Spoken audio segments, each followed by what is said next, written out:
You don't think I'm familiar with your little Discord education, Valen? You don't think I fucking learned this when I was 15 years old, you fucking idiot?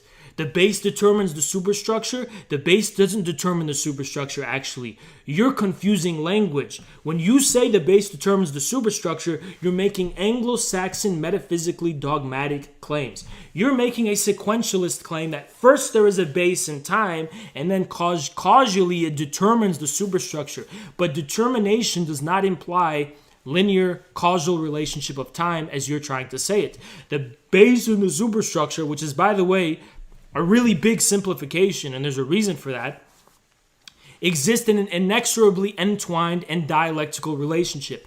The base does determine the superstructure, but this is not a sequentialistic determination. This is what a lot of people miss.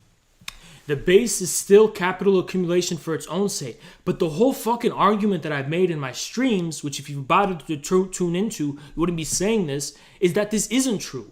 GameStop is proof that capital accumulation for its own sake isn't really the base. If anything, that's the superstructure, Valen. Capital accumulation for its own sake is superstructural, okay? The reason people are accumulating money for money's own sake is for political, structural, and whatever bullshit reasons. Materially speaking, this has become outmoded as the fundamental type of forces of production, expression of the mode of production. And if you want any fucking proof of that, just look at geopolitics. Just look at trade wars. And don't worry, I'm going to address the trade war bullshit he gets to.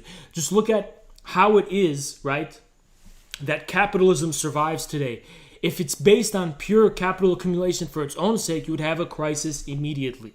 We had capital accumulation for its own sake, Valen. The whole fucking point of the 20th century was responding to this flaw in the system and replacing it, not voluntarily, but it being replaced by something else. We don't have capital accumulation for its own sake. The biggest companies that exist today, the most valued companies that exist today, are based in some kind of determinate promise. Elon Musk is going to take people to Mars. Jeff Bezos has some whatever weirdo plan for society. These are all based on determinate goals. Profit is merely an index of information today.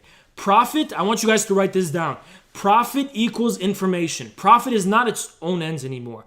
Profit is an epicycle to a higher ends of some kind. Sometimes this is the fantastical ends of Elon Musk. We're going to Mars. Remind you of anything? We're going to build communism. We're going to communism.